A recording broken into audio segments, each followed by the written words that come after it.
Hello guys, welcome to my new blog. তো আজ সকাল সকাল কলেজের জন্য বেরিয়েই দেখি সিআইডি থেকে দয়াকে বার করে দেওয়ায় সে আমাদের কলেজে এন্ট্রি নিয়ে নিয়েছে। তাই দেখে আমি আমার বন্ধুদের জিজ্ঞাসা করছিলাম দয়াকে আমাদের কলেজে দেখে তাদের কেমন লাগছে। তখন দয়া বলে উঠলো কুছ তো গড়বড় হ্যায় অরূপ, কুছ তো গড়বড় হ্যায়।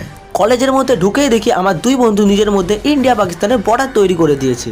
আর এই বর্ডারে মারপিটের থেকে বেশি ঝামেলা হয়। ইন্ডিয়া পাকিস্তানের এই ঝামেলার মধ্যেখানে চায়না হস্তক্ষেপ করায় আমরা সবাই চায়নাকে কেলাতে শুরু করে দিই। চায়না অতিরিক্ত কেলানি খেয়ে যাওয়ার পর চায়না বলে ওঠে আমি ঝামেলা নয়, আমি ভালোবাসতে এসেছি। চায়নার এই কথার ফাঁদে পা দিয়ে পাকিস্তানি চায়নাকে ভালোবাসতে গেলে চায়না তার ভালোবাসার মুখে ঝাঁটা মেরে দেয়। তাদের এই কীর্তিকলাপ দেখে আমি ক্লাস থেকে বেরিয়ে আসি শান্তির খোঁজে। হঠাৎই আমার চোখে পড়ে কিসের যেন একটা ভিড় জমেছে। ওই ভিড়ের মধ্যে ঢুকে আমি জানতে পারি সেখানে কালী পূজার জন্য চাঁদা নেওয়া হচ্ছে। আর চাঁদা দেওয়ার ভয়ে সেখান থেকে আমি আর আমার বন্ধুরা পালিয়ে আসি। ঠিক তখনই আমাদের কলেজের মধ্যে জাদুর এন্ট্রি হয়। কমেন্ট